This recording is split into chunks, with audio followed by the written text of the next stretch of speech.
Is there some kind of a predestiny in following that inner guidance, that inner path? Only in this sense. It was decided or known as you were making the decision to come into this body that you're a creator, and that through your exploration you would expand, and that expansion is necessary and delicious. But we would call that predetermined or predecided by you, intentionality. By me or me, my inner self, me? You, your inner self. Both of us, teamwork. At that time, there was no split in you because you hadn't come into consciousness that could think independently. So you said, step one is, I will think independently. I will know what I don't want. I will know what I do want. And in my independent thought, I will discover things that I do not want. And in the discovery of what I don't want, I will simultaneously discover what I do want, because every component of the universe has wanted and absence of wanted within it. And you knew that. And you said, sometimes it is necessary for life to show me what I don't want before I can even know what I do want, because it has to be personal. So when life shows you what you don't want and then you know what you do want, you've launched that rocket of clarity, and you, and therefore we, have reached into a new place where we have never been before. And we immediately go there because we have no resistance. You are slower in coming along because you've got beliefs that keep you from immediately going there. But when your desire for feeling good becomes stronger than holding to a belief that you don't care about. The other day, we've been telling this story. We may even have told it to you directly.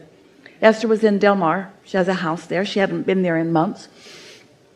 She was sitting at her desk looking out where the ocean should have been and couldn't see the ocean. And she realized that in the months that she'd been gone, the trees had grown in and the bushes from the side and had completely obscured her view from sitting at the desk, which was why the desk was there.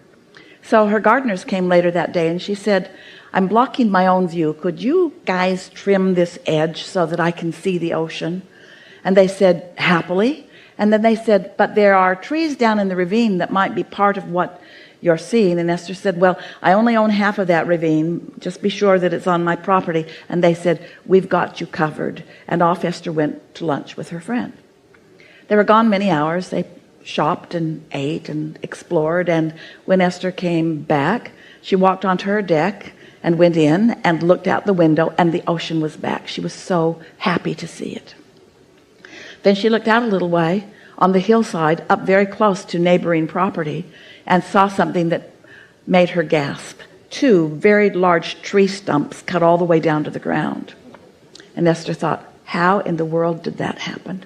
I thought I was so clear. And then Esther began feeling guilty right away and so sorry. And then she tried to make herself feel better, and she thought, well, that house is under construction. Maybe it's new people and they don't know those trees were there. So she worried about it for a day or two, off and on, whenever she thought about it. And then one day she looked out and she saw a man in a suit standing out on that patio. It's across the ravine. Esther's never been over to that house. Standing in a suit, looking at the tree stumps, and then he took his phone out and took a picture of them. And Esther thought, I better go confess. But she'd never been over there before, so she didn't know how to get there. It said a road down that leads up or a road up that leads down. It took her a while to get there. And when she got there, he was already gone. But on her way over, she had practiced her confession. I didn't mean to do that, and I'm so sorry, but I did do it. And I will make it up to you in whatever way you want. I'll plant new trees. I'll landscape your whole yard. Whatever makes you feel better. I am so sorry. But he wasn't there, so she didn't deliver her speech. So she just went home and continued to practice it. And then a day or two later, she went with her friend again, off to lunch again. And when they got back, she said to him, look what I did. Took him out on the patio and pointed at the trees. And her friend said, what? Esther, your gardeners didn't cut those trees down while we were at lunch. Why isn't the hillside all torn up? Where's the debris from the trees? And Esther thought, hey. And then they walked out to the edge and she looked up close to her property, and there was a very small stump with all the debris from it lying right there where they had cut it. And all that had happened is the gardeners had cut down a little tree that let Esther see things she wasn't used to seeing. And Esther thought, it's embarrassing that I believed something so dumb. It was completely illogical. It didn't make any sense at all that those two men in 3 or 4 hours, they would have had to have a helicopter and a saw and just cut it off at the bottom and carried the whole thing away. There was no possible way that that could have happened, but Esther believed that she had done that. The circumstantial evidence was such. The way it had unfolded in her experience, she believed something that was truly illogical. It shook her up. Esther said, I bet there's all kinds of really dumb things that I believe like that are in my way, that I just keep carrying forward for no good reason, because circumstances just make that the path of least resistance relative to the momentum that I've got going. And so all of you have many beliefs that you are nurturing, that you continue to keep active, that prevent you from your true reception of what's truly going on. Here's a very powerful statement. If your desire is strong enough, any belief that's in its way will fall by the wayside. But most of you, because of your attention to other humans and your desire to find mutuality with them, you choose harmony with beliefs that don't serve you rather than upset them, rather than harmony with the beliefs that your inner being holds about you that serve you completely. You don't want to be a freak. You don't want to be a Pollyanna. You don't want to believe things that most people don't believe.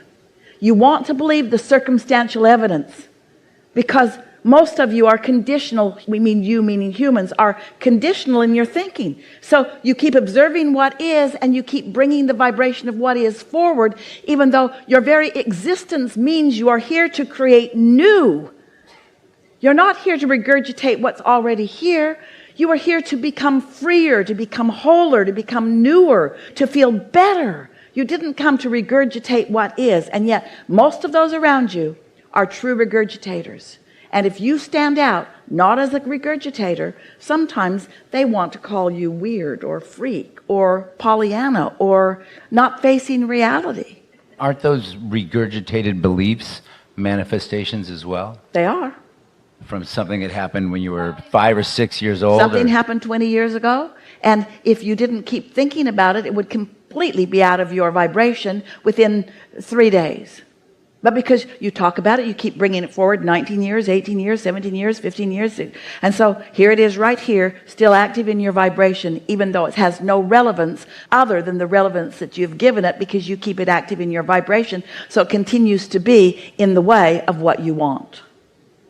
But your blessed inner being, even though your inner being knows that you've got things in your way, your inner being is always looking for a path of least resistance to call you around it, over it, under it. In other words, to show you that you can get to where you want to be no matter what beliefs that you hold.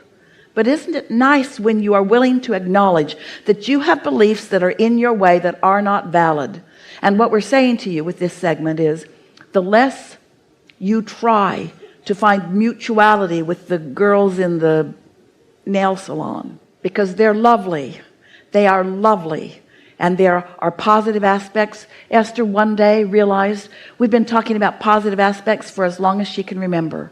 And somehow she was thinking that what we meant was, in every situation or in every individual, there are positive and negative aspects. So line up the positive ones, line up the negative ones, and focus on the positive ones. And all of a sudden, she understood what we really meant. We meant focus upon any aspect that causes you to feel good while you focus upon it.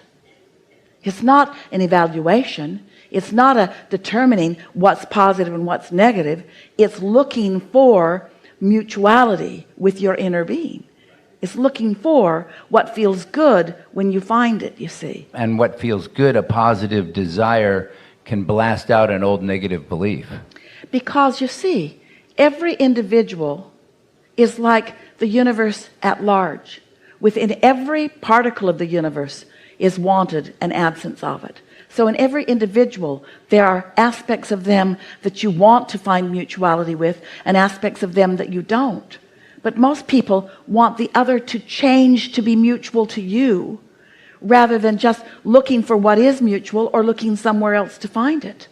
Oh, you could be living such wonderful lives if you would realize that in every place you look, there is mutuality, and it's up to you to find it. But when the first thing you do is find something that's missing, then you harmonize with what you're mutual on that takes you away from your inner being, and then you struggle and need them to change so that you can feel better. You got that, didn't you? Yeah. Is that mutuality because part of me attracted like some negativity and part of me attracted some positivity in everything that I attract to myself? That's a perfect statement, because you've attracted it all. Nothing is coming to you that you haven't attracted. But here's the thing.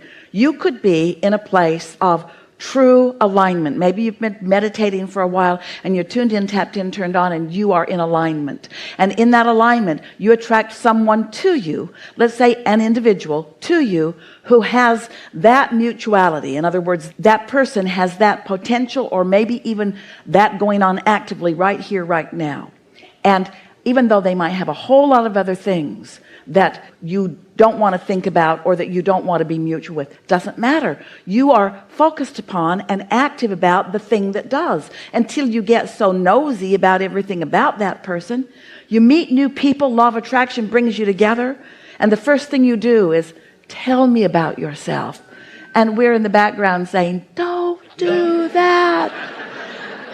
Let the law of attraction mutuality be what carries you. Don't look around for other things that you might be mutual about, because you might find all kinds of things that neither one of you want to have active in your vibration that you're mutual about, because you have all kinds of things within you that you don't want to be active in your vibration right now. Helpful? Yeah, does that make sense to you? Yeah. So what is life really? What is it? Life really is you seeking alignment with who you really are. You seeking alignment with who you really are. You seeking alignment with who you really are, until you discover it. You know when you're satisfied and when you're not. Then moving out and let law of attraction bring to you things that are important to you. Well, that's what brought up that predestination. I was thinking about Jerry manifesting through his own questioning a lot of this right here. Yes. And was that like his inner being calling him into, no question, this is where he's going to, and he just had to no question allow that to happen, go through his experiences to get in line with that? Sometimes when you really want to know something, your inner being calls you right through contrasting experiences in order to inspire you to ask for the thing that you most want. It's all so good. Everything is always working out for you. We are over time for this segment. We've enjoyed it immensely. Good time for a segment of refreshment.